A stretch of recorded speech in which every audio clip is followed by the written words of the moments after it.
La parole est à Madame Anne-Catherine Loisier.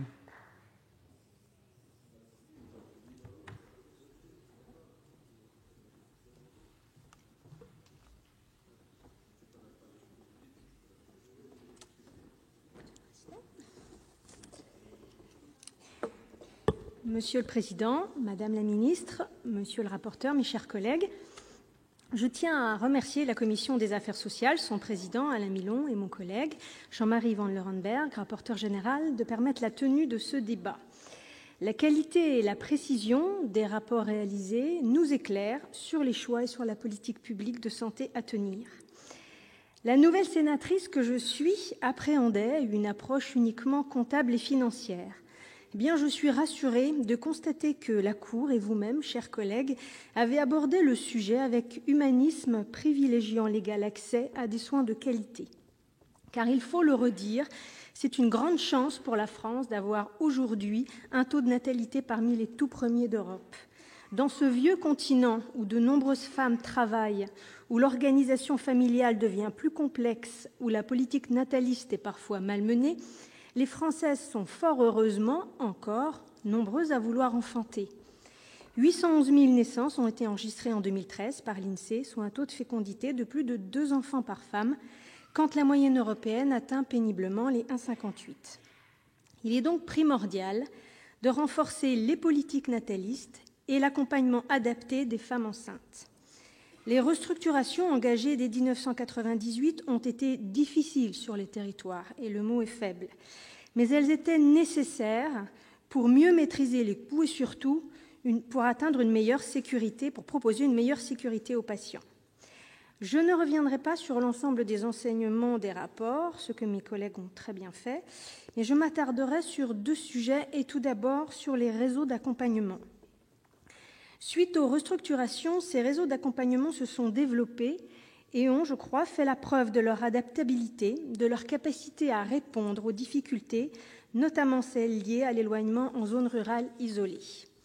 Le rapport de la Cour met en évidence tout l'intérêt de ces réseaux de périnatalité et des centres périnataux de proximité qui ont permis une modernisation de la prise en charge des patientes, au sens où ils offrent un suivi personnalisé, attentif et continu pour la future maman, de sa grossesse aux premiers mois après la naissance. Pour exemple, la Bourgogne, citée dans le rapport de la Cour des comptes pour ses résultats.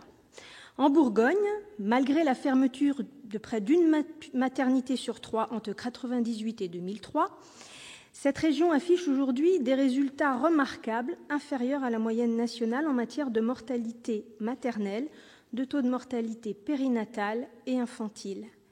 L'offre de soins s'appuie sur un maillage régional exemplaire, assuré par le réseau périnatal de Bourgogne, et localement par l'ouverture de 7 centres périnataux de proximité.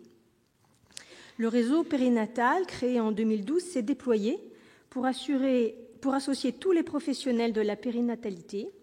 Il organise des rencontres de praticiens, des échanges réguliers sur des analyses de cas et sur des dysfonctionnements éventuels survenus dans la région.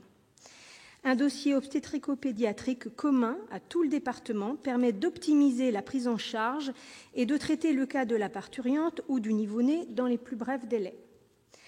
Au-delà des échanges, des portails d'accès pour usagers et professionnels permettent la collecte d'informations pour l'ensemble des 18 000 grossesses annuelles. De l'avis de tous, ces réseaux constituent une voie de prise en charge souple, adaptée aux besoins et au final plutôt économe. J'invite donc, Madame le Ministre, le gouvernement, autant que possible, à déployer ces réseaux et à soutenir leur développement dans l'ensemble du territoire. Le second point qui me semble majeur, c'est celui, déjà évoqué, de la présence des professionnels compétents sur le terrain. Comment assurer un fonctionnement sécurisé des maternités ou des réseaux de proximité alors que les professionnels désertent notamment nos campagnes ? Pourtant, selon la Cour des comptes, les effectifs globaux des spécialités médicales de la naissance et des sages-femmes n'ont jamais été aussi nombreux. Alors, soit le nombre de professionnels formés n'est plus suffisant au regard des besoins, soit les diplômés ne s'installent pas là où ils sont attendus, certainement les 2. Dans un cas comme dans l'autre, l'État a déjà agi, mais il doit poursuivre et intensifier son action, car cette réalité empire. Le phénomène des zones médicales blanches s'accroît. Les gynécologues obstétriciens, les pédiatres et les anesthésistes réanimateurs sont de plus en plus difficiles à recruter dans les maternités, notamment rurales, où leur présence est systématiquement et nettement inférieure à la densité nationale. Et ce problème de démographie médicale pourrait entraîner de nouvelles fermetures de maternités, alors même que la distance entre établissements rend nécessaire aujourd'hui tout au moins le statu quo. Renouveler les professionnels existants, attirer de nouvelles générations de spécialistes, tel est le réel défi et une des questions centrales soulevées par ces rapports. Administration, professionnels et élus doivent travailler ensemble pour anticiper les départs en retraite, mieux ventiler les effectifs sur l'ensemble du territoire, mutualiser autant que possible le personnel existant, accompagner les professionnels et praticiens qui se retrouvent souvent seuls, confrontés à de lourdes responsabilités. Ainsi, et malgré les difficultés financières dans lesquelles se trouvent les maternités, des pistes d'action émergent pour, comme le préconise le rapport de la Cour des comptes, éviter qu'une série de fermetures ponctuelles, soudaines et mal anticipées ne provoque une recomposition subie de l'offre de soins qui ne ferait qu'aggraver les multiples dysfonctionnements déjà constatés. Au-delà d'un nouveau schéma cible d'organisation des maternités, il me semble important, notamment, de développer donc ces prises en charge alternatives et attractives que sont les réseaux de proximité, de manière à diminuer autant que possible le séjour en maternité, de favoriser les dynamiques locales de partenariat public-privé avec les groupements de professionnels de santé locaux, les maisons de santé pluridisciplinaires, les contrats locaux de santé, qui sont autant d'outils à même de redonner de l'attractivité à l'exercice en milieu rural ou défavorisé. Enfin, pour conclure, je voudrais rendre hommage à ces professionnels de santé qui exercent aujourd'hui dans les zones isolées et donnent chaque jour le meilleur au service de nos concitoyens.